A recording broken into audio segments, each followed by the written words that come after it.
Bonsoir, bonsoir Anouchka Dana.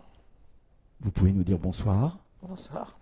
Il faut parler peut-être un tout petit peu plus fort dans le micro. Redites-nous bonsoir. Bonsoir. Voilà, donc je pense que s'il y a des personnes qui nous regardent, il y a des personnes qui vont nous regarder par rapport au son, ils nous feront signe sur un petit commentaire. Je suis très heureux de vous recevoir. Anouchka Dana au 44 pour 44 minutes par rapport à un livre. Ce livre, on va en parler, mais on ne va pas parler que de ce livre, ce dernier livre. Et pour commencer, je le fais régulièrement, avant de donner le titre de ce livre, je vous propose de lire un petit extrait, un extrait qui n'est pas totalement à la fin, mais qui va nous en dire quelque chose de ce livre qui vient de sortir chez Bouquin, collection roman. Vous venez d'écrire un roman, ce n'est pas votre premier livre. Vous êtes donc auteur, mais vous êtes aussi psychanalyste. Et donc, l'épilogue. Roman terminé, roman interminable. Je clique pour des raisons freudiennes. Trouvez le Mickey de la fin, celui qui mettra un point final à mes funny games. Il ne s'agit pas seulement de se satisfaire et d'aimer, il s'agit de jouir de l'amour, a dit Freud. Et jouir de l'amour, sur Hunter, c'est confondre une voie d'accès royale au désir avec une autoroute pour le désêtre. Alors là, c'est une autoroute, c'est une envolée directement sur ce qui nous concerne, chers collègues, en tant que psychanalystes, parce qu'effectivement, dans Hunter et ses Mickey, Hunter et ses Mickey, c'est le titre de votre ouvrage. On vient effectivement d'entendre convoquer Hunter et Mickey, des Mickey. Donc on a lâché le titre, mais il s'agit dans ce roman de quoi? De l'époque que l'on vit, l'époque des rencontres sur les réseaux? Bien sûr, c'est le sujet. Hunter, c'est le nom de l'application en fait. Et donc to hunt en anglais, c'est la chasse. Et donc voilà, c'est un peu une parodie, enfin c'est un peu calé sur Tinder, sommairement. Enfin un mix avec d'autres, mais grosso modo, c'est à peu près ça. Et donc oui, ça parle effectivement d'une jeune femme qui s'inscrit sur un site de rencontre, voilà. Et des rencontres, voilà, qu'elle y fait. Elle cherche à rencontrer, effectivement. Et alors, elle cherche à rencontrer, mais elle cherche à rencontrer aussi sa voix, avec un E et puis un X. J'irai même jusqu'au X, c'est-à-dire qu'il y a des passages, effectivement, qui sont... Donc, vous vous inscrivez dans la littérature, puisqu'il s'agit d'un roman. Est-ce qu'on peut parler de littérature érotique? Non. Non. Pas du tout. Non. Bien évidemment. Non, non, absolument pas. Enfin, j'ai jamais tellement cru. Enfin, bon, la littérature érotique, de toute façon, c'est quelque chose qui n'existe plus, qui a cessé d'exister. Enfin, c'est un. Voilà, il y a une intentionnalité de faire de l'érotique. Donc voilà, Catherine Millet n'a jamais été publiée dans une maison spécialisée dans l'érotique. Enfin, voilà. Enfin, être dans l'érotique et parler de sexe, c'est deux choses différentes, en fait. Puis c'est pas tant de parler de sexe d'ailleurs, on n'a pas tant que ça dans ce livre, il y a beaucoup de rencontres ratées, c'est pas tant la question du sexe que de la sexualité, en fait, du fantasme. C'est l'auteur ou la psychanalyste qui parle, Anna? C'est les deux en même temps? Oui, il y a deux voix enfin disons qu'il y a Annabelle qui est le personnage en fait. Et il y a aussi, bien évidemment, j'écris aussi avec ce que je suis, donc il y a aussi, quand même, bien évidemment, elle se regarde aussi. Enfin, il y a aussi le côté psychanalyste qui est à l'œuvre aussi dans cette écriture. C'est vrai évidemment. Que déjà, le nom de Lacan, on a entendu celui de Freud, bien évidemment, et puis des êtres dans le petit passage qui n'est pas petit, mais qui est le passage qu'on a choisi ensemble d'ailleurs, pour introduire notre échange, notre dialogue, ouvert, sans enjeu médiatique. On est là pour se rencontrer, s'écouter. Et puis, en fait, j'ai été charmé par votre ouvrage que j'ai découvert la semaine dernière dans un endroit à Paris avec une lecture. Et donc, je me suis dit que ça serait bien de vous donner la parole pour, non pas pour promotionner l'ouvrage, parce que c'est le numéro combien? Vous avez écrit combien de livres? C'est le 5e. C'est le 5e. Le 5e élément. Alors, le 5e élément, sexe. Le sexe et le désir et l'érotique, ce n'est pas la même chose. Et pourtant, vous convoquez régulièrement, vous n'avez pas peur de convoquer des citations de Lacan. Ce n'est pas parce que vous convoquez des citations de Lacan que je vous ai proposé qu'on en parle. C'est plus parce que j'ai l'impression que vous avez une posture dans ce roman, dans cette fiction, même si ça convoque effectivement pas simplement votre écriture, vous convoquez aussi la subjectivité de notre époque. C'est-à-dire que Tinder, tout le monde en a entendu parler, mais vous avez quand même un regard un peu critique sur cette aventure, sur cette quête de cette femme Annabelle par rapport à ces Mickey, ce sont des hommes. Mhm. Oui, alors ça, l'anecdote du Mickey, c'est parce que voilà, elle le fait, bon, un peu par désespoir, par ennui, peu importe, elle sait pas trop, en fait. Donc, en fait, c'est un peu ça. Aujourd'hui, il y a très peu d'autres moyens de rencontre, en fait. Donc, le personnage, comment dire, voilà, se lance de l'aventure, comme tant d'autres. Enfin, là-dedans, c'est quand même un phénomène de société, le site de rencontre. Sans trop savoir ce qu'elle veut, ni ce qu'elle cherche, juste en sachant qu'elle est seule et que elle n'est pas bien de plus être seule. Donc, elle cherche à rencontrer, hein, tout simplement. Elle ne sait pas à quoi elle s'attend, elle découvre, c'est aussi un récit initiatique, en quelque sorte. Elle fait aussi son éducation, elle rentre dans le monde, avec un grand M, enfin voilà, dans ce maelstrom, et puis bon, elle découvre les codes, enfin il y a tout un apprentissage. Donc c'est aussi un roman d'apprentissage. Et puis en même temps, là, je reviens sur ce que vous disiez, effectivement, il y a la narratrice qui est un peu plus... ça serait plus la psychanalyse, voilà, parfois, qui prend le relais. Puis il y a Annabelle, qui est le personnage qui est dans l'action. Mais en fait, ça coïncide pas toujours, en fait. C'est-à-dire que la narratrice et Annabelle sont pas toujours en accord, enfin, sont souvent en désaccord, en fait. Donc c'est ce jeu-là que je trouvais intéressant. Et j'ai fait parler aussi d'autres personnages pour mettre en scène tout ça, en fait, dans la construction. À savoir, le chien, par exemple, c'est un peu quelque part son veilleur, c'est un peu sa conscience morale, en fait, quelque part. C'est le principe de réalité. Le chien, il la ramène toujours, quand elle va trop loin, enfin, dans son imaginaire, ses rêveries, ses fantasmes. Lui, donc voilà, quelque part, c'est un peu le surmoi, le chien. Enfin, voilà, c'est assez drôle. Et puis, Britney Spears, c'est un peu son idéal du moi. C'est un peu son, voilà. Oh, vous avez dévoilé Britney Spears. Alors allons-y. Moi, j'allais vous demander si Mickey, c'était en référence à Mickey Rourke, mais pas du tout. Non, mais je trouvais, en fait, le Mickey, ça vient quand elle va sur ce site, parce que le psychanalyste, mon psy avec un M majuscule tiré, voilà, est aussi un personnage, en fait. Et lui dit, voilà, je vais m'inscrire sur un site. Et lui, il sourit et lui dit, ah, vous voulez attraper la queue du Mickey. Et donc voilà, les Mickey, c'est ça, c'est quand on est petit, autrefois, je ne sais plus si c'est à lui aujourd'hui, c'est il y a des Mickey, puis quand on attrape la queue du Mickey, on gagne un tour de ménage, en fait. Donc en fait, là-dedans, je trouvais ça drôle, enfin, quelque part, elle le prend au pied de la lettre, donc elle dit, d'accord, je vais attraper la queue du Mickey. Donc voilà, c'est tourner manège, mais c'est un manège diabolique, c'est pas le manège enchanté, enfin, de l'enfance, enfin, c'est qu'est-ce que c'est que ce Mickey, en fait, ce signifiant, et puis en même temps, je trouvais que le Mickey, c'est aussi les États-Unis, enfin, je veux dire, c'est la culture Mickey, c'est Disneyland, c'est voilà. Donc un peu cette appli, si on nous promet aussi, c'est comme Disneyland, on nous promet un avenir, voilà, la rencontre parfaite, voilà, c'est tout le Disney, tout ce que prétendent tous ces sites, qui sont aussi des sites mensongers, de publicité aussi, enfin, dans le sens où il faut ils vendent du rêve, de l'illusion, en fait. Et puis en même temps, les Mickey, mais voilà, c'est ça, c'est toujours l'idée de... C'est aussi l'uniformisation, parce que c'est... quelque part, il y a enfin ça on le voit dans le texte, bien que chacun ait sa singularité, mais il y a quand même des stéréotypes qui sont induits aussi, j'allais dire, formatés par l'appli. Enfin, le Mickey, c'est un peu, en quelque sorte, le mâle alpha caricatural qui va sur l'appli et qui veut son plan cul et qui... voilà, c'est un peu ça. Et voilà, on peut aussi le voir comme ça. Qu'est-ce que c'est que ce Mickey? Donc elle dit, il y a un parler Mickey, c'est-à-dire que les mecs sur cette appli, on voit des textos, enfin tout est... voilà, on pose des questions, enfin c'est un langage. Enfin, on ne communique pas de la même façon dans le monde réel que sur cette appli, en fait.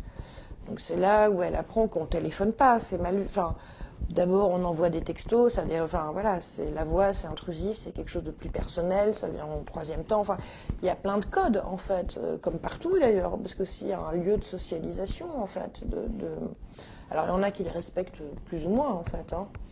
Mais voilà. Enfin, Donc c'est pas un roman sociologique, hein, c'est un roman de notre époque, c'est un roman d'amour. ah oui, oui, non, c'est pas. Mais on ne peut pas s'empêcher c'est aussi un phénomène sociologique, mais j'ai pas écrit un essai. Enfin, c'est pour ça, je l'ai fait sur le mode du roman, justement, j'avais pas envie de faire un essai. J'aurais pu, bien évidemment, mais ça n'aurait pas été le même livre, du tout. Alors ces hommes, de la même manière, mais revenons avant de parler des hommes. On a parlé de cette femme elle n'est pas toute seule, elle a des copines, elle a des amis, effectivement, qui vivent leur vie également, dont une qui va se faire baptiser même. Et donc il y a beaucoup de joie également derrière ce décor de consommation des corps que vous nous décrivez, dans lequel vous nous emmenez. Et à chaque fois qu'elle rencontre un Mickey, ce ne sont pas des anonymes, en tous les cas, vous leur donnez un prénom. Voilà, et vous donnez la description de ces Mickey. Par exemple, je peux en prendre un au hasard. Oui. Alors, Vincenzo, crâne rasé, joli sourire, visage ovoïde, lèvres charnues et bien dessiné, 27 ans. Et donc aussi, ces hommes ne sont pas tous identiques, hein. On a un panel d'hommes. Voilà. Combien y en a-t-il, vous savez? J'ai eu l'idée de les compter, puis je ne sais pas compter. C'est un petit peu comme en amour, on ne compte pas. Je ne sais pas du tout, aucune idée. Je les ai pas comptés. Non, je disais les Mickey, un peu, c'est les images sur Tinder, en fait. C'est ça. Enfin, sur Hunter, pardon.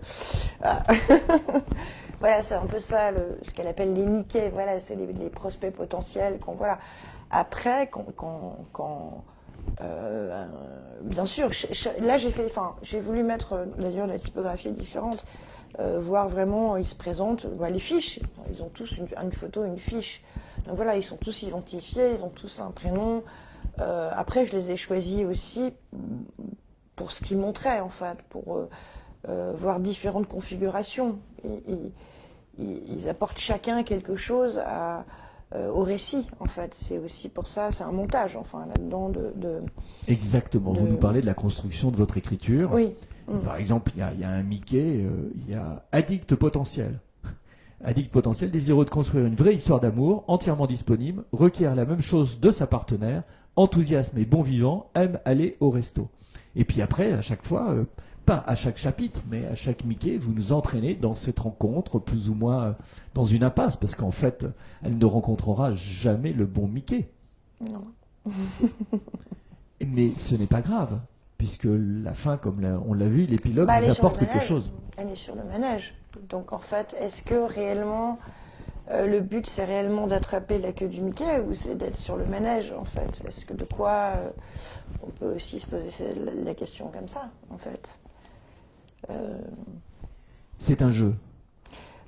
Et c'est un jeu, et d'ailleurs, excusez-moi Anna, mais le passage de l'épilogue, tout le monde qui vous écoutera après et vous voit déjà maintenant dans cette vidéo, roman terminé, roman interminable. Bon, tout à l'heure dans la petite lecture de l'épilogue, c'est bien évidemment au-delà de la citation de Freud que vous avez amené dans votre texte que j'ai lu tout à l'heure, c'est aussi ce manège infini ou fini qui est effectivement le dispositif analytique dans lequel on monte. On monte également sur le manège. C'est ça. Oui, c'était ça. C'est analyse terminée, analyse interminable, roman terminé, roman interminable. C'est comment sortir du manège. Et bon, finalement, c'est la sortie, c'est le livre, en fait. C'est en écrivant qu'elle parvient à en sortir, en fait. C'est sa porte de sortie, quelque part. Donc, donc elle, voilà, c'est ce qu'elle trouve. Après, il y en a d'autres qui font autrement. Voilà. Bien sûr. Donc, vous êtes auteur et psychanalyste. Donc, les personnages de fiction ne sont pas vos analysantes ou vos analysants, on va le dire. Ce n'est pas. Donc, on a balayé, on a dit ce n'est pas un roman. Non, mais nous savons effectivement que certains collègues parlent effectivement de cas cliniques, on dit cas cliniques, mais là, il ne s'agit pas du tout de ça. Mais le livre s'est imposé à vous. Hein. L'écriture s'impose à vous. D'ailleurs, j'ai une question, j'en ai pas. Après, c'était pas si simple de trouver la forme, en fait. Parce que quelque part, enfin, ce texte, il est assez complexe et il a plein de degrés de lecture différents.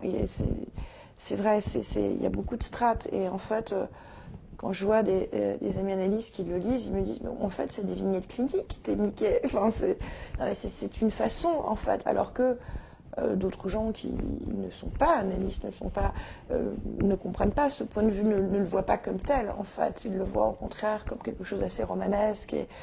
Donc c'est pour ça, il y a pas mal d'entrées, en fait, de façon de lire ce texte. Donc à la fois par son côté romanesque et en même temps parce qu'il y a un message aussi derrière. Et j'ai un parti pris qui est assez fort, en fait. Quand je dis que finalement, c'est quand on prône comme tel, enfin, c'est souvent ce qui est là, l'illusion de la jouissance immédiate, enfin, cette demande, cette quête, il y a quelque chose de très addictif, il y a quelque chose de forcément, comme elle dit, ce grand casino où chacun joue sa mise, voilà, mais enfin, le casino, quand on va jouer, on sait quand même le casino, il n'est pas fait pour qu'on gagne, en fait, il est plutôt fait pour qu'on perde, en fait, et plus on perd, et plus on rejoue, en fait. Donc bien sûr, il y en a qui font jackpot, mais enfin, c'est très peu, enfin... Donc là-dedans, c'est un peu ça. Et puis quand je parle finalement de tout ce que j'appelle le thanatocapitalisme, mais en fait, quelque part, ces applis, moi je les rangerais plutôt du côté de la pulsion de mort. Enfin, c'est pas... Il y a quelque chose du désir un peu qui est un peu tué là-dedans, en fait. Par le formatage déjà, d'emblée de l'appli, en fait. Et ça, je le montre dès le départ. Le premier... dans les premières pages, puis elle essaye de le rencontrer, il lui pose des questions, puis elle lui dit mais tu veux un plan cul ou une histoire? Et elle dit je sais pas, enfin qu'est-ce qu'on peut se rencontrer? Et là, tout de suite, cette possibilité en fait de l'incertain, du flou, en fait, de la zone d'ombre, elle est rejetée parce que le type lui répond je veux pas un plan galère. En fait, soit tu sais ce que tu veux, soit tu sais pas ce que tu veux, c'est blanc ou c'est noir, mais voilà, moi j'ai besoin de ça, en fait. Alors qu'en fait, le désir, c'est quand même cette chose obscure, enfin, quand on dit cet obscur objet du désir, c'est ça. Donc c'est cette zone de trouble, de flou, en fait. Et il y a aussi le fait que, mais ça on le voit dans le texte, c'est pour ça que je dis finalement il n'y a pas...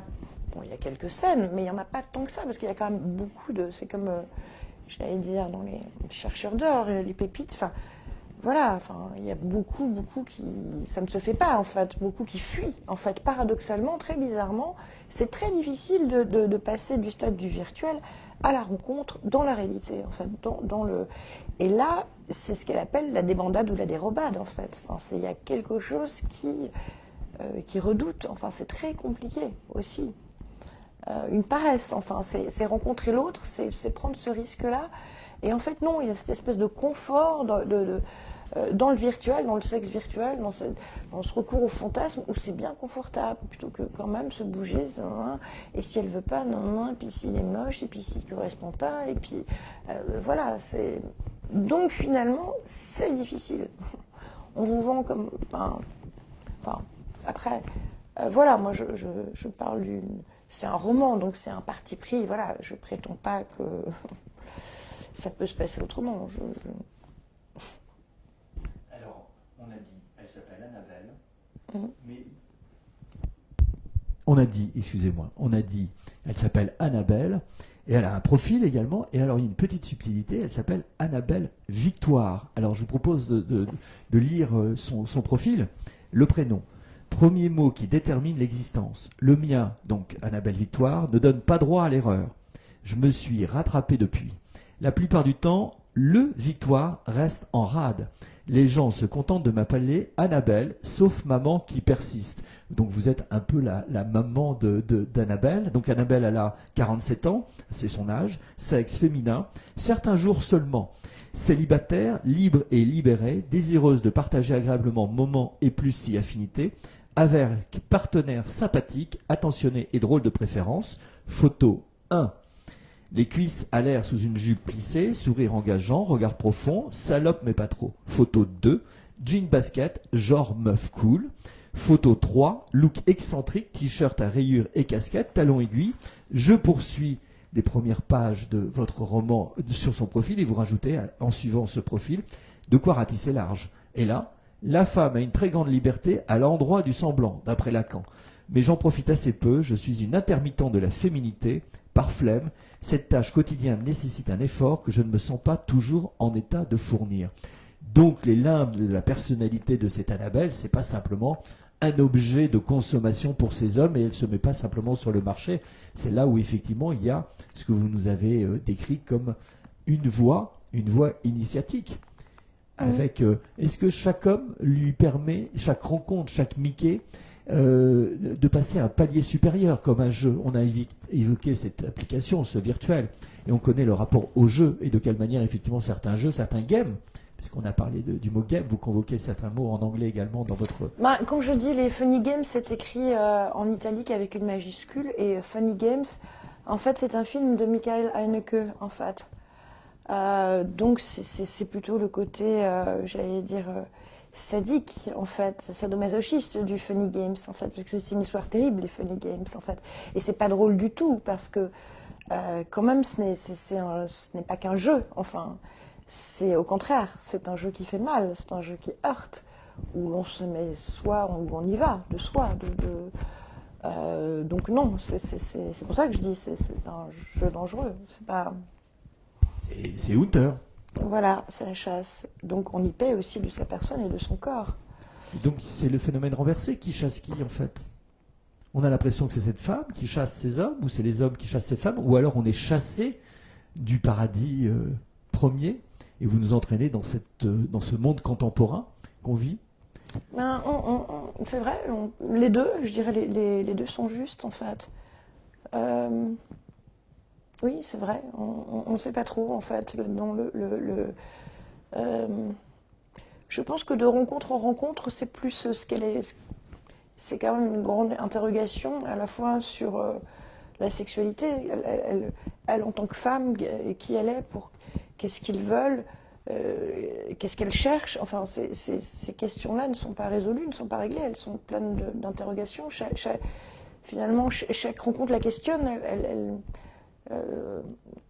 elle ne comprend pas, elle se trouve face aussi, ça la met aussi face à ses contradictions. Finalement, il y a une phrase où elle dit quand mon cerveau pense à gauche, ma chatte penche à droite. Donc elle-même, elle est souvent en porte-à-faux avec elle-même, en fait. Et peut-être eux aussi, en fait. Donc, bien sûr, les malentendus, ça fonctionne sur un malentendu, mais là, ça fonctionne pas, en fait. Il y a même une... Sur un certain malentendu, bien sûr, certaines histoires, quand même, ont lieu. En fait, il y a quand même des rencontres. Dans cette série de non-rencontres, en fait, il y a quand même des rencontres qui ont lieu. Mais j'allais dire à leur insu, en fait. C'est parce que tout d'un coup, il y a quelque chose qui glisse, qui vient, ça dérape, et tout d'un coup, parce que ça dérape, et là, ça a lieu. Ou peut-être... voilà, c'est toujours... mais il y a quand même des choses qui passent avec certains individus. Même si la question de la rencontre, bon, ça n'aboutit pas forcément à une histoire. Mais c'est pas le but. Je pense que déjà, quand il y a une rencontre de l'humain, un contact, une fraternité, quelque chose qu'elle comprend en fait des autres et d'elle-même, c'est déjà ça, c'est énorme. C'est ce que j'appelle une rencontre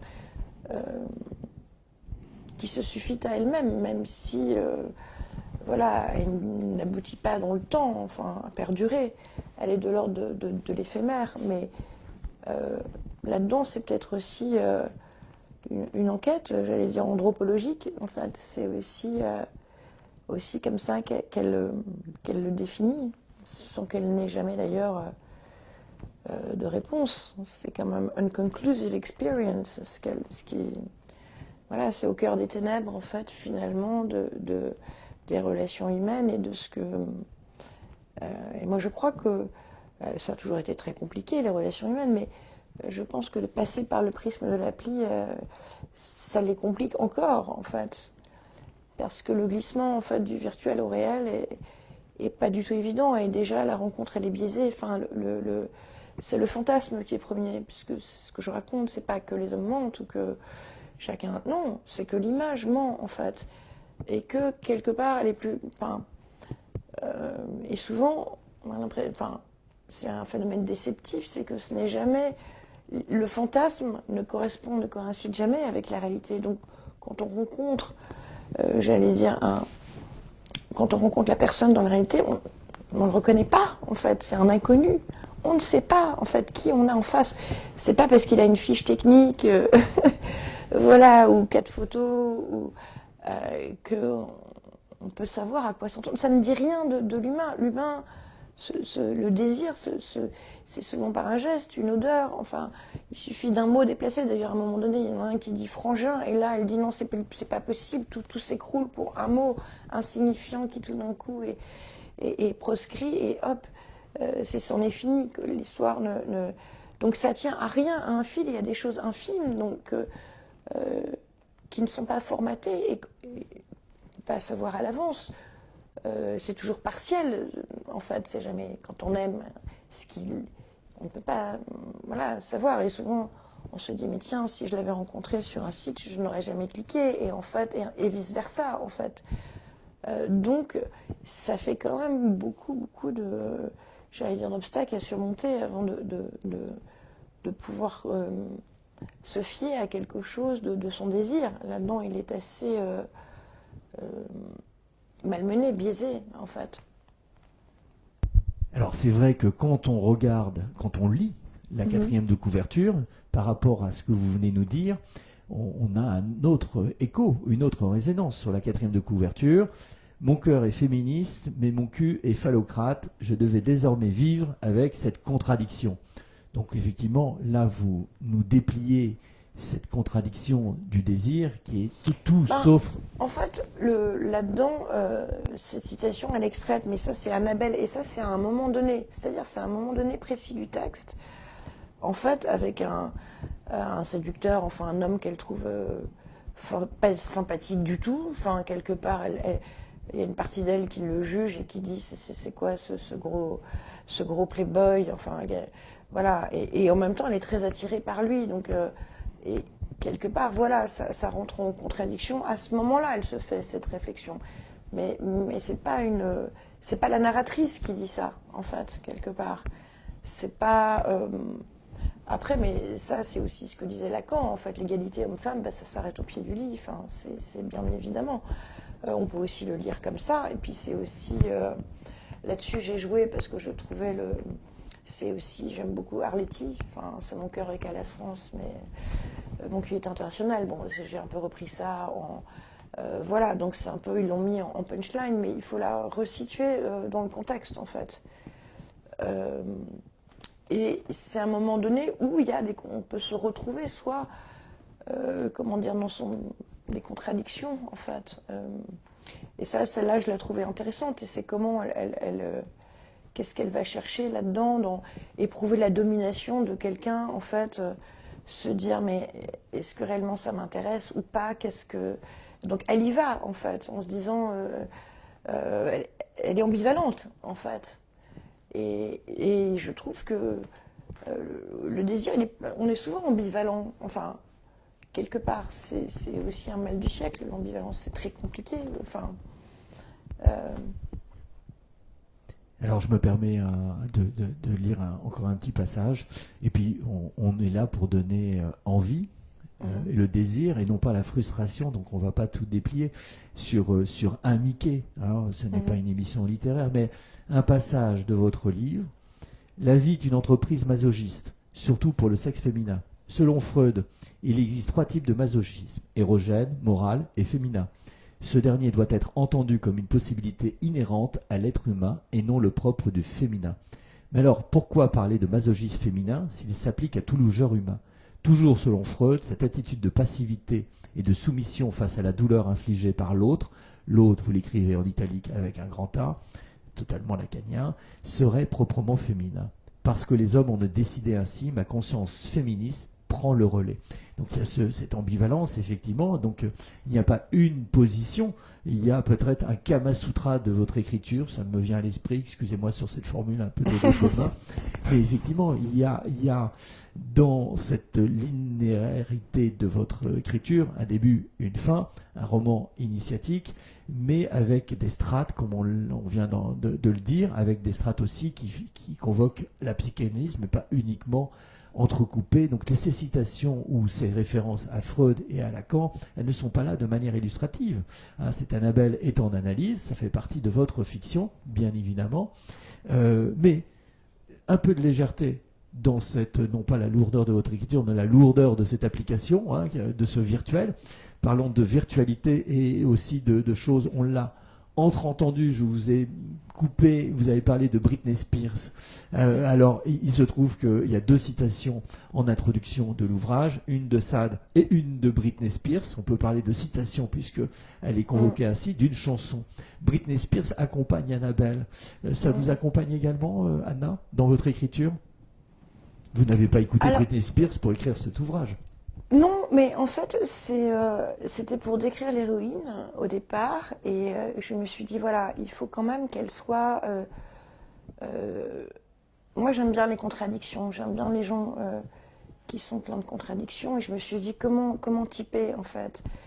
Et en fait, c'est ce qu'elle dit, elle oscille entre Britney Spears et Lacan, c'est un peu... Voilà, ce sont ces 2 voix intérieures qui discutent... Enfin, voilà, comme elle dit... j'aurais aimé être Britney Spears, mais je suis tout juste bonne à éplucher Lacan.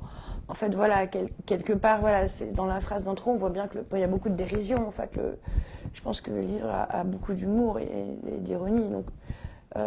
Donc voilà, je voulais vraiment avoir un personnage comme ça qui soit étonnant dans ses écarts, dans ses extrêmes, en fait, et le tenir jusqu'au bout. Et j'avais mis, voilà, et après Britney, alors bizarrement, elle a pris sa place en fait, et elle est devenue un personnage et elle s'est imposée dans l'écriture du texte. Mais au départ, je me suis dit qui je vais mettre, enfin puis j'ai mis Britney. Puis après j'ai été regarder, puis finalement j'ai dit Britney. Puis en plus l'histoire était très intéressante sur la mise sous tutelle et j'ai découvert tout ça alors que je connaissais, bon évidemment je connaissais Britney. Mais là du coup vraiment elle m'a accompagnée. J'ai regardé plein de sites, de vidéos. Enfin, je me suis passionnée et c'est devenu mon personnage. Enfin, c'est ma Britney. Enfin, c'est autant que les autres personnages du livre. Et donc, du coup, oui, je suis devenue fan de Britney, moi.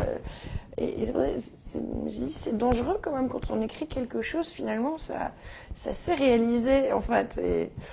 Et du coup, voilà, j'ai eu du mal à en sortir, mais voilà, maintenant, elle est sortie de mon espace, mais je le regarde toujours voilà, avec un certain attachement, puisque voilà, c'est l'écriture, enfin voilà, c'est ce qui est bien dans l'écriture, c'est qu'on ne sait pas en fait quel effet ça fait en fait sur soi, voilà. Alors Britney Spears, Sade, et puis aussi des références cinématographiques, 2 que vous nous avez évoquées, mais Duras, René Char, Henri Michaud, Henri Miller, Moby Dick, là je parle du titre précis. Donc en fait, il n'y a pas besoin non plus d'avoir une culture ou d'avoir... Est-ce que vous recommandez aux non-addicts aux applications de lire le livre? Oui, comme il n'y a pas besoin d'être en analyse pour lire le livre. Hein, les citations de Lacan ne sont pas des citations codées qui nous permettraient effectivement... Non, elles sont très... justement, contrairement à l'essai précédent qui était beaucoup plus pointu, technique et enfin, vraiment un essai de psychanalyse, là j'avais vraiment envie de faire un roman et de parler à un plus grand nombre, en fait, de faire quelque chose de drôle, de ludique, de léger, et en même temps de dire quand même de passer certains messages, mais de le faire vraiment sur le mode de l'écriture. Enfin, j'ai vraiment... comment dire, ça a été un très grand bonheur d'écriture en fait, ce texte. Je me suis beaucoup amusée et c'est surtout ça qui comptait pour moi en fait. Et c'est les différences de registres en fait, comment tout au long du texte, il y a ce côté, effectivement, ces réflexions, il y a un peu de Lacan, une réflexion qui est toujours là, et puis il y a Britney, et puis il y a elle au milieu, dans le maelstrom des Mickey, enfin... Et puis tout aussi son imaginaire, en fait. Puis il y a des scènes très crues, en fait. Puis il y a des choses plus réfléchies, plus pensées. Enfin, donc ces ruptures de rythme et de registre aussi, je trouvais que ça faisait... et puis aussi un portrait de femme en creux qui est... Et puis aussi un regard sur j'allais dire, sur les rapports hommes-femmes aujourd'hui, en fait, sur qu'est-ce qu'on... où là, c'est quand même quelque chose qui est questionnant. Et puis, là-dessus, c'est d'une grande violence aussi. Donc, je me suis dit, finalement, c'est cette violence, moi, je trouve, qui est sur les réseaux. Comment la décrire, comment la détourner, finalement, puisqu'il y a un effet de mélancolisation, quand même, là-dedans, forcément déceptif. On n'est jamais à la hauteur de ce que l'autre attend ou soit. Enfin, et toujours avec la meilleure photo. Enfin, il y a quelque chose comme ça de... Puis après, on est rejeté, ça n'a pas marché, on zappe. Enfin, donc narcissiquement, c'est très compliqué. Cette appli, on est ghosté. Enfin, donc comment parler de tout ça, mais en le déjouant par l'humour et par l'ironie, quoi, pour vraiment en faire quelque chose de drôle. Mais c'est de l'humour noir, enfin, c'est sombre. Donc c'était trouver ce ton-là, cet équilibre-là, en fait, dans la cuisine interne du livre. C'est ça que j'ai trouvé intéressant plus qu'autre chose dans ce texte-là, en fait. Voilà. Oui, c'est presque même une épreuve. Alors, une question à laquelle vous n'êtes pas obligé de répondre. Au prince des lignes, avec 3 petits points, qui est ce prince des lignes? On a le droit de le savoir, on n'a pas le droit de le savoir. De toute manière, vous inquiétez pas, vous n'êtes pas sur Facebook et nous sommes en direct sur Facebook. On parle d'Hunter, cette application de rencontre, mais on parle du virtuel en fait. Alors ce prince des lignes, il est virtuel ou il existe? Non, il existe. Il existe. Il existe. Parfait, parfait. Et c'est très bien aussi parce qu'effectivement, vous laissez la place, comme vous venez de nous le dire. C'est un roman, c'est une fiction qui nous embarque effectivement dans la lecture, dans une écriture. L'écriture est souvent convoquée par certains collègues lacaniens et on parle souvent d'écriture dans la thérapie, dans l'analyse. Mais ce livre s'est imposé à vous, effectivement, en tant qu'auteur, auteur avec un E ou auteur sans E? Oh, les deux me vont. Les deux vous vont. Parfait. Et d'ailleurs, l'auteur tient à remercier, en préambule, sa mère pour l'avoir mise au monde, Jacques Lacan pour lui avoir fait comprendre qu'il n'y a pas de rapport sexuel, Britney Spears pour lui avoir montré qu'on peut être blonde et terriblement malheureuse dans ce putain de monde, et enfin son chien dont vous nous avez parlé, pour lui avoir fait comprendre que le désespoir des humains est dérisoire. Alors, on a encore 4 minutes ensemble et je ne peux pas échanger avec vous sans que vous nous parliez un petit peu plus de cet autre livre que vous nous avez dit plus théorique, totalement de psychanalyse. Profitons-en. Vous pouvez nous en parler un petit peu, s'il vous plaît, Anna? La putain lacanienne ou le continent noir de la mélancolie, ça Exactement. C'est un essai sur Nelly Arcan, elle est aussi présente en fait. Enfin, l'état de trace, j'ai repris quand je m'amuse sur les femmes sont les schtroumpfettes. En fait, j'ai repris, ça c'est une émission qui appartient à Nelly Arcan qui parle des schtroumpfettes, donc ça je l'ai repris aussi. Bon, il y a les Nickel et schtroumpfettes, donc c'est aussi... et puis, non, je trouve que dans son analyse, en fait, de la postmodernité, elle était... ça m'a beaucoup appris, en fait. Comment dire, dans la construction, dans l'édifice un peu théorique, conceptuel, ça m'a beaucoup parlé, tout ce qu'elle a dit, en fait. Donc je m'en resserre toujours, aujourd'hui. Et même dans ce roman... elle apparaît sur finalement la façon dont elle a pensé les rapports de domination dans le patriarcat et la prostitution. Enfin, la prostitution dans le sens, pas dans le sens phénomène sociologique, hein, mais c'était plus la soumission au désir de l'autre, en fait, de ce qu'elle pouvait nous en dire et nous en apporter, puisque ça a été finalement le drame de sa fin. Quelque part... toute sa vie a été conditionnée par ça, en fait. Et d'où le choix de la prostitution, voilà. Et je trouvais que, finalement, cette soumission au désir de l'autre, position féminine, du féminin, c'était un questionnement. Qu'est-ce que ça veut dire? Qu'est-ce que c'est? Donc j'ai voulu interroger ça, en fait. Et elle se met aussi à cette épreuve-là, mon héroïne, en fait. Et parfois pour le renverser, pour dire, bah non. Et parfois oui, enfin, je sais pas, c'est une question qui m'a accompagnée finalement tout au long du texte. Et finalement, peut-être comment la subvertir. Qu'est-ce que c'est que la vraie subversion, en fait, Voilà. C'est une Vous bonne me question. voyez également tendre les bras en questionnement en face de vous. Euh, euh,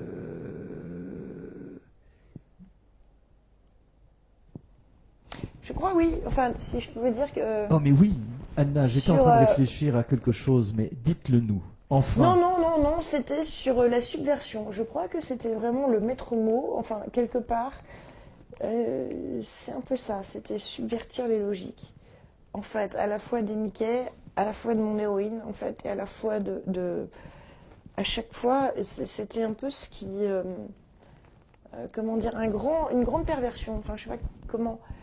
un bonheur d'écriture de perversion des choses, des codes, des gens, des portraits, de finalement faire vraiment quelque chose qui soit, oui, comme une grande machine assez diabolique finalement, je trouve.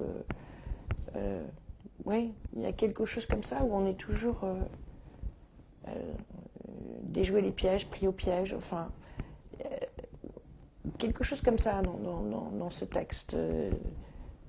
D'un principe de subversion que je cherchais en fait à chaque fois, qui était un peu Ça ne veut pas dire que chaque Mickey et chaque personnage représente une perversion. Il ne s'agit pas de ça. Hein, je dirais c'est le fil conducteur. C'est ce qui dans l'écriture. Dans l'écriture.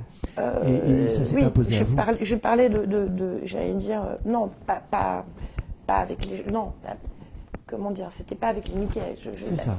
Le principe de subversion et de perversion, c'était plus dans les logiques, c'était plus dans l'écriture. En fait, là, je parle vraiment de l'expérience de l'écriture, parce que elle est très distanciée par rapport à l'expérience réelle, en fait.